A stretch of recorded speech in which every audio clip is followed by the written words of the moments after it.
মানব দেহে কয়টি কয়টি ইন্দ্রিয় ইন্দ্রিয় আছে? আছে? 5টি। 5টি। মানব আমাদের শরীরের স্বাভাবিক তাপমাত্রা কত? 98.4 ডিগ্রি। 4 degree Fahrenheit. 5টি ইন্দ্রিয়ের নাম লেখো।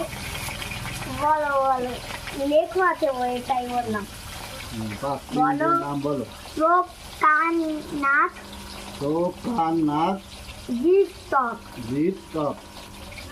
চোখের কাজ কি?